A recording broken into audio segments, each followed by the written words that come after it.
అంతా జరుగుతుంది. ఓకే. దర్శనానికి వస్తే రప్పించుదాము, కూర్చోబెట్టి అన్ని గౌరవ మర్యాదలు ఇచ్చి డిక్లరేషన్ మీద సంతకం పెట్టించుకొని అతన్ని తీసుకెళ్ళి దర్శనానికి పంపిద్దామని చెప్పి ఆలయ అధికారుల దగ్గర నుంచి భద్రత దృష్ట్యా పోలీస్ డిపార్ట్మెంట్ వాళ్ళు అందరూ కూడా అతను రాటుకని ఆహ్వానించారు. ఆల్ ఆఫ్ సడన్ అతనికి ఇష్టం లేకనో లేకపోతే ఇంట్లోంచి బయటికి తల్లి చెల్లికి పట్టిన గతి పడతాదని భయం వేసో తెలియదు, కానీ ఆటోమేటిక్గా లాస్ట్ మినిట్లో అయితే నేను వెళ్ళట్లేదు అని చెప్తూ కుంటి సాకులు చెప్పే పరిస్థితి వచ్చింది. ఏంటా కుంటి సాకులు అంటే డైరెక్ట్గా బయటకు వచ్చి మాకు నోటీసులు ఇచ్చారు అన్నారు. అరే, పోలీస్ యాక్ట్ సెక్షన్ 30 అన్నది ఈరోజు చంద్రబాబు నాయుడు గారు తీసుకొచ్చింది కాదు. నీకులాగా జీవో నెంబర్ 1 ఇచ్చి సభలు అది ఆపుదామని చెప్పి లోకేష్ గారు పాదయాత్ర చేసినప్పుడు వచ్చిన జీవోలు కాదు ఇవి. పోలీస్ యాక్ట్ సెక్షన్ 30 అన్నది ఎప్పుడైనా శాంతి భద్రతలకు విఘాతాలు కలుగుతాయి అనుకునేటప్పుడు డిపార్ట్మెంట్ వాళ్ళు రెగ్యులర్గా ఇచ్చే నోటీస్ అది.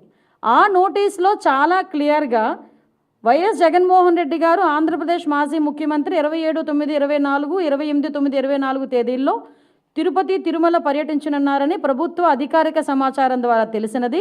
ఈ పర్యటనలో శ్రీ వైఎస్ జగన్మోహన్ రెడ్డి గారు తిరుమలలో శ్రీ వెంకటేశ్వర స్వామి వారిని దర్శించుకోనున్నారు.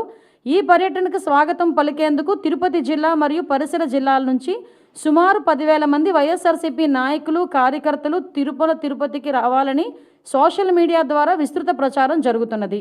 అదేవిధంగా ఈ పర్యటన అడ్డుకుంటామని వివిధ రాజకీయ పార్టీలు, హిందూ ధార్మిక సంఘాలు, ప్రజా సంఘాలు కూడా సోషల్ మీడియా ద్వారా విస్తృత ప్రచారం జరుగుతున్నది. ఈ సందర్భంలో తిరుపతి జిల్లాలో ఉద్రిక్త పరిస్థితులు, శాంతి భద్రతలకు విఘాతం కలిగే అవకాశం ఉన్నది. ఈ పరిస్థితుల వల్ల రాబోయే తిరుమల బ్రహ్మోత్సవాలు మరియు ప్రపంచవ్యాప్తంగా తిరుపతి తిరుమలకు వచ్చే యాత్రికులపై ప్రభావం చూపే అవకాశం ఉన్నది. అదేవిధంగా గౌరవ తిరుపతి జిల్లా సూపరింటెండెంట్ ఆఫ్ పోలీస్ వారు తిరుపతి జిల్లాలో సెక్షన్ 30 పోలీస్ యాక్ట్ను అమలు చేసి ఉన్నారు.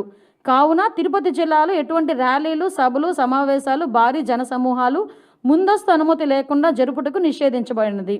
ఇట్టి నిబంధనలు ఎవరైనా అతిక్రమించిన ఎడల వారిపై చట్టపరమైన చర్యలు తీసుకొనబడును. కావున అన్ని వర్గాల వారు తిరుపతి జిల్లాలో శాంతి భద్రత పరిరక్షణకై పోలీసు వారికి సహకరించాల్సిందిగా కోరడమైనది.